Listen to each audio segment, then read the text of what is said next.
Good morning, class 8th. So, yesterday I told you to write the question answers yourself, try yourself, and only one student has sent me the written question answers. She has tried. No other is sending. Why, bachche? You don't even try to find out the answers. You don't even try to write the question answers yourself. Then how will your writing skills be improved?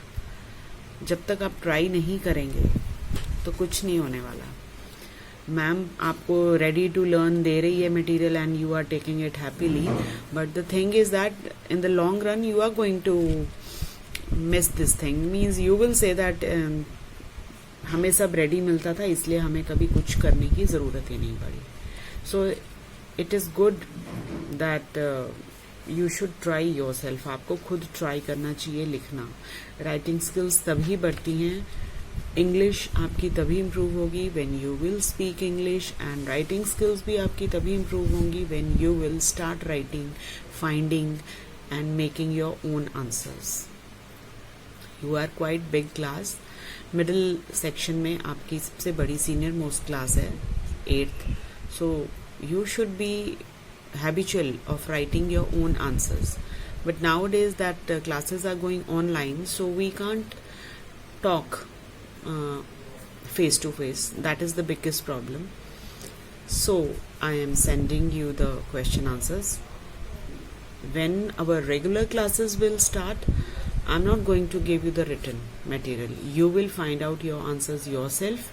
We will discuss in the class and then you will write it. Only due to these online classes I am sending you this written material so that you can just learn it and prepare yourself for your exams. So with this I start. What was the rare sight for the author in his childhood? What was the rare sight? क्या उसको नजर नहीं आता था? बहुत different क्या होता था उस वक्त? The rare sight was for the author. The rare sight for the author in his childhood was that he had never heard or seen his father laughing. उसने कभी अपने फादर को ना तो सुना था ना ही देखा था हंसते हुए. Second question, how does the author describe his father's eyes? तो उसके फादर की जो आईज हैं कैसी दिखती थी, कैसे डिस्क्राइब करता था?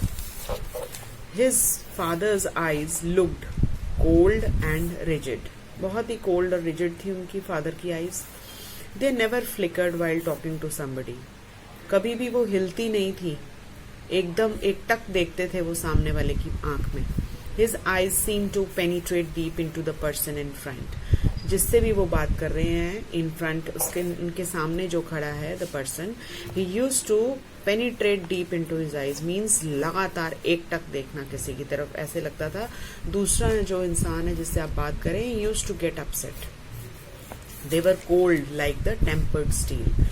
उनमें जो कोल्डनेस थी आईज में, ऐसा नहीं था that he was lacking the warmth, but उनकी जो आईज थी they were just like हम लोग स्टील को तपा तपा के स्ट्रांग बना देते हैं ना, उनकी आईज में वो वाली कोल्डनेस थी. They were cold like tempered steel. Third, how would the author try to gauge his father's mood every morning? The author would try to gauge his father's mood every morning from the movement of his eyes or the few words he spoke. So every morning बच्चों का यही काम होता था कि to find out that, measure that how bad his father's mood was, and they used to judge it with the movement of his eyes. अगर तो उनकी आईज थोड़े रिलैक्सिंग वे में मूव कर रही हैं तो they use to feel a bit relaxed, और जो वर्ड्स वो बोलते थे थोड़े बहुत, उनकी आवाज में ज्यादा रफनेस तो नहीं है. इस वजह से उनको ये पता चल जाता था ऑथर को that in what type of mood his father is today. Which was the most difficult situation for the author? Question number 4. Which was the most difficult? The most difficult situation was when his father goes silent. The most difficult situation what the author was when his father was silent. उन्हें समझ में ही नहीं आता था कि आज उनके father का मूड कैसा है, क्योंकि वो इतने साइलेंट हो जाते थे कि जज करना मुश्किल हो जाता था whether he is okay or he is in a bad mood. So they were unable to read him and would be on the horns of dilemma. तो वो बहुत ज्यादा डिफिकल्ट सिचुएशन बन जाती थी सबके लिए. How does the author describe his father's mood? The author described his father's moods to Chennai's climate. Like Chennai's climate is very hot and it goes hotter and it goes to the extreme hottest. So his father's moods were also like that. He was hot-headed. उन्हें गुस्सा आता था and कई बार बहुत ज़्यादा hot हो जाते थे और कई बार तो extreme cross कर जाते थे. तो the author has described his father's mood to the Chennai's climate. Chennai का जैसे climate होता था hot, hotter, hottest, ऐसे ही उसके father के moods होते थे. Why does the author's father exude a quiet smile of satisfaction now? So why his father now exudes a satisfactory smile? क्यों? Why he was serious in his young age? Because at that time he thought that he had a responsibility of rearing up his children and he did not wanted that his children should go astray. So that is why he was very strict with his children. And he used to think that if liberties are given to the children, they go astray. So that is why he used to remain very stern and disciplined with their children. But now he has grown into a old gentleman. So now he was freed of all these responsibilities. He was now a grandfather. So now he thought that his duty is over now, and that is why he used to laugh a lot. Now the answer you will write like this. Now the author's father exudes a quiet smile of satisfaction because he is now free from the burden of rearing up his children. क्योंकि उनके अपने बच्चे अब बड़े हो गए थे, वो खुद एक जो ऑथर था वो अब फादर बन चुका था और जो ऑथर के फादर थे वो अब ग्रैंडफादर थे. तो अब उनकी जो ड्यूटी थी बच्चों को बड़ा करने की, ब्रॉट अप करने की, रियर अप करने की, अच्छे सिटीजन्स बनाने की, वो उनकी ड्यूटी पूरी हो चुकी है. So that is why he was very free. He has Rudyard. उन्होंने अपने बच्चों को एक वर्दी सिटीजन्स, अच्छे सिटीजन्स के रूप में बना दिया है और now his duty is over. So that's why he laughs more often. इसीलिए वो आजकल बहुत ज्यादा हंसने लगे थे. So with this we complete the question answer part. So as we have discussed the question answers of that part, the father's laughter. So today we start with the grammar lesson. Lesson number 7, verbs. Class 8, I am talking to you. So today after completing the lesson father's laughter, we come to the grammar part, verbs, tenses. Chapter number 7, page number 41. Verbs. Now as you know that verbs are known as the action words. It tells us about what action is going on in the sentence. A word that shows the action done by the subject is known as a verb. Verb क्या है बच्चे? It shows the action done by the subject. Subject जो action कर रहा है उसे verb कहा जाता है. Now take the example. John eats breakfast. John here is the subject, right? Breakfast here is the object, and what action is going on? Eats. This is the verb. So what is subject doing here? Subject and object को जो connect करेगा, जो बताएगा कि action क्या हो रहा है. Action क्या हो रहा है? Eat. John eats breakfast. Eats मतलब we are talking about present tense. Eats खाता है. Here eats is the action done by the subject Johnny. ठीक है, Johnny subject है और यहाँ पे ये action उसके द्वारा हुआ है, Johnny. So hence the eats is a verb here. The verb form can be affected by the aspect of time. अब जो verb है बच्चे वो time के साथ साथ उसका जो है form change होता रहता है. You know that tenses जिसे हम कहते हैं. Thus, any verb form indicating the time of the action shows the tense of the verb. So any verb indicating the time. अब वर्ब जो है यहाँ पे ईट्स है. Eats tell us about that the work he does regularly. Hindi में बोलूं तो eats, walks, goes, does, जिनमें एस और ई एस लगता हो वर्ब के पीछे, वो प्रेजेंट फॉर्म में आते हैं. एंड ये एक्शन वो बताते हैं जो कि रेगुलरली हो रहा हो, जो कि रेगुलर होता हो. Like if I say I go for walk daily, this is also a present tense. मैं डेली जाता हूं ना, तो मैं रेगुलर कर रहा हूं. या he goes for a walk daily, because he is a third person, तो उसके साथ गोज लगेगा, गो नहीं लगता है. आई के साथ गो लगेगा. So like we use a simple present to talk about something happening regularly, जो हम रोज कर रहे हैं या जो रोज हो रहा है, कोई ऐसा एक्शन जो विच इज हैपनिंग रेगुलरली. जब हम उसके बारे में बात करते हैं तो we are talking about the simple present tense. My father comes home around 5 in the evening means regularly यही काम हो रहा है. उनके जो फादर हैं वो डेली कितने बजे आते हैं? 5 in the evening. डेली वैसे ही आते हैं, तो माई फादर कम्स, क्योंकि सब्जेक्ट सिंगुलर है तो यहाँ पे जो वर्ब है उसमें एस लगेगा, प्लूरल आएगा. ओके. माई फादर कम्स होम रेगुलरली हो रहा है तो इट इज अ एस लगेगा या ई एस लगेगा, जो मैंने आपको बताया है. वर्ब के साथ verb plus S, E S नहीं, वर्ब प्लस एस और ई एस. तो यहां पे वर्ब है ईट, या तो एस लगेगा या फिर ई एस लग जाता है. आपको उसका भी एग्जाम्पल देते हैं. That he goes for a walk daily, तो ई एस लग गया ना गो के साथ. जैसे गो प्लस ई एस लग गया तो इज इक्वल टू वो हो गया goes. He goes for walk daily. I often visit the library means आप अक्सर लाइब्रेरी विजिट करते हैं. जो आप करते हैं, खाते हैं, जाते हैं, त जिसमें लगता है ना, वो जो आपका टेंस होता है वो प्रेजेंट टेंस होता है, जिसमें एक्शन रेगुलरली हो रहा है या अक्सर हो रहा है. लाइक उसके father daily 5 o'clock in the evening आते हैं, तो means comes. I often visit the library, मैं अक्सर लाइब्रेरी जाता हूं. जाता, ता लगा ना फिर से, आते, जाता, तो ये सब जो है प्रेजेंट टेंस को बताते हैं. To talk about something happening continuously in the present, फिर एक तो रेगुलरली जो हो रहा है उसके बारे में बताता है, फर्स्ट पॉइंट. सेकेंड वो बताता है कंटिन्यूली हो रहा है, जो लगातार हो रहा है. जो he help cleans the room regularly means वो हमेशा रूम को क्लीन करने में हेल्प करता है.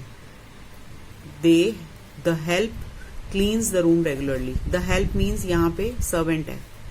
The help here means the servant. जो द सर्वेंट है वो डेली रूम्स को क्लीन करता है. वही ता आ गया ना पीछे, करता है. तो again it is a present tense और पीछे सिर्फ एस लगा है इसमें. Clear. He works hard to get through the medical entrance. He works hard, वो रेगुलरली करता है वर्क हार्ड. फिर से जो काम डेली हो रहा है, कंटिन्यूली हो रहा है या रेगुलरली हो रहा है, वहां पे प्रेजेंट टेंस होता है, मीन्स एस या E S. Like cleans, works, comes or eats, all these are in the present tense. Is it clear? The work or the action that is happening regularly or continually tells us about the present tense, simple present tense. Like third point is, this was the first point, this was the second point, and this is the third point. To talk about the things which are generally true. जब हम किसी fact के बारे में बताते हैं जो सच में सच्ची है, ट्रू है, you can't change that thing. Like proverbs होते हैं ना हमारे, या हम बोलें जैसे the sun rises in the east and sets in the west. So this is a universal truth. Universal truth है ना ये। सन जो है ईस्ट में ही राइज करता है और वेस्ट में ही सेट करता है, ये एक यूनिवर्सल ट्रूथ है, सबको मालूम है, इसमें कोई चेंज नहीं हो सकता। जनरली ट्रू मीन्स जो सच हैं या यूनिवर्सल ट्रूथ एक ही बात बनती है। मैंने आपको एक डिफरेंट वर्ड बता दिया है। जैसे मैंने आपको एग्जांपल दिया, the sun rises in the east and sets in the west, it is also universal truth. तो ये जो होते हैं हमारे प्रोवर्ब्स होते हैं, ये भी हमेशा सिंपल प्रेजेंट में ही होते हैं। लाइक अब जो जनरली ट्रू है क्या है, we get monsoon showers in the month of June. जून में ही अक्सर मॉनसून आता है। वी गेट फर्स्ट फॉर्म है ना इसकी, present, simple present. We get is the first form. So इसलिए जो काम जर्नली सच है, जो होता है, या जो यूनिवर्सल ट्रूथ है, वो भी सिंपल प्रेजेंट के अंदर आता है। The Brahmaputra has 3 tributaries. ये हेल्पिंग वर्ब्स हैं, ओके। तो एक तरह से ये टेंस ही शो करते हैं। Has is the present form. अगर यहाँ हैड लगा होता तो वो पास्ट में आता। हैज और हैव जो है, हैज और जो हैव हैं, ये प्रेजेंट में आते हैं। हैज सिंगुलर के साथ लगता है और हैव जो है वो प्लूरल के साथ लगता है। द ब्रह्मपुत्रा बहुत बड़ी रिवर है, हैज 3 ट्रिब्यूटरीज। इसकी 3 ट्रिब्यूटरीज हैं, जो सच है, it's a truth, you can't just erase that. The Ganges is our sacred river. अब ये भी एक सच है, गेंजेस बोलते हैं गंगा को इंग्लिश में। Don't get confuse that what ma'am is speaking. So the Ganges is the sacred river of Indians. It is also a general truth. It's a universal truth. You can't change it. So these types of truths are also in the present tense. We get monsoon showers. Monsoon showers हमारे जून में ही हमें मिलते हैं। और ब्रह्मपुत्र की 3 tributaries हैं, होती हैं या हैं, मतलब simple present tense. Now we come to the second tense, that is the present continuous tense.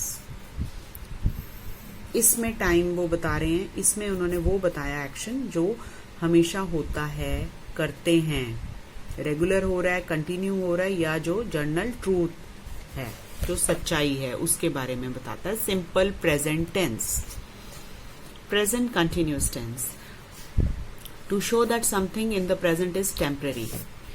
इसमें ये बताता है कि जो काम हो रहा है वो टेम्परेरी है, ठीक है। मतलब temporary means it's going to end, it's not permanent, it's going to end, खत्म होने वाला है, हो जाएगा, ठीक है। Temporary means it's going to end. I am staying in hotel new villa for my stint. I am staying, आप कहाँ पे रुके हुए हैं, कहाँ रुके हुए हैं, अभी रुके हुए हैं, तो वर्क इन प्रोग्रेस, एक्शन अभी चल रहा है, आप अभी वहां स्टे कर रहे हैं। मीन्स जो काम हो रहा है, जो अभी टेम्पररी चल रहा है, दैट इज कंटिन्यूस, कंटिन्यू है जो काम, जो चल रहा है अभी। और इसका ध्यान रखना है कि प्रेजेंट कंटिन्यूस है, जो अभी प्रेजेंट में काम चल रहा है, the action which is going on in the present. I am staying, आप अभी कहाँ रुके हुए हैं, in hotel new villa for my stent, मैं अभी यहाँ पर इस होटल में रुका हुआ हूं। तो वर्ब के साथ वर्ब प्लस ing फॉर्म लगता है, okay. But you have to take care that, check whether the action is in going on in present और it has been over in the past. इस चीज का आपको ध्यान रखना है। I am staying, am is showing the present tense, so that means it's a present continuous, not past continuous. Lima usually goes to the office but she is working at home today. Lima जो है usually office जाती है, but she is working at home today, but आज वो यहाँ काम, घर पे काम कर रही है। मीन्स वैसे तो she usually goes to the office, but temporarily मतलब आज, परमानेंटली नहीं घर पे काम करती है। यूजुअली वो ऑफिस जाती है, but she is working at home today. आज शी इज वर्किंग, आज वो घर से काम कर रही है. कर रही है. The action is going on. Is working. Present continuous. Verb plus ing form.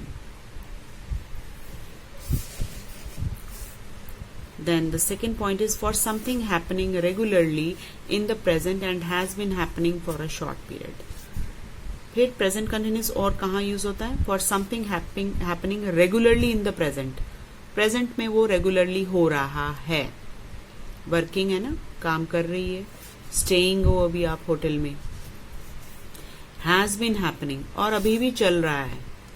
For a short period और अभी चलेगा. जो काम अभी आप कर रहे हैं. Suppose I say I am teaching you, I am explaining you. तो अभी मैं क्या कर रही हूं? आपको एक्सप्लेन कर रही हूं. तो क्या आएगा? I am explaining verbs to you. Clear?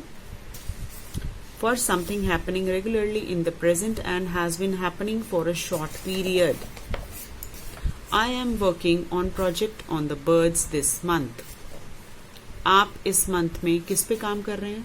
Project on birds. ठीक है, अभी आप काम कर रहे हैं. टेम्परेरी है और अभी चल रहा है. तो मतलब आई एम आएगा प्रेजेंट में. अगर वो कर रहे होते तो हो जाता आई वॉज वर्किंग. अब उनका काम वहां खत्म हो गया है, बट अभी चल रहा है. दिस मंथ चलेगा. तो आई am working also shows the regularity. और वो काम अभी हो रहा है, चल रहा है, एक्शन अभी हो रहा है. I am working on the project और इस मंथ में करूंगा. अभी टेम्पररी बेसिस पे करूंगा. For something at home, for something at the moment of speaking.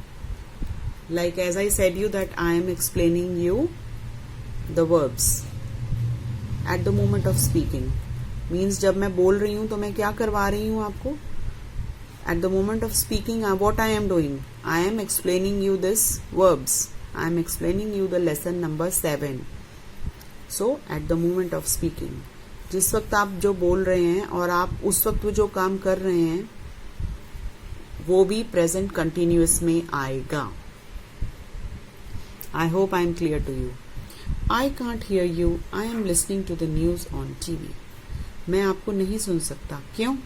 I am listening to the news on TV. क्योंकि उस वक्त वो क्या कर रहे थे? मैं टीवी पे न्यूज सुन रहा था.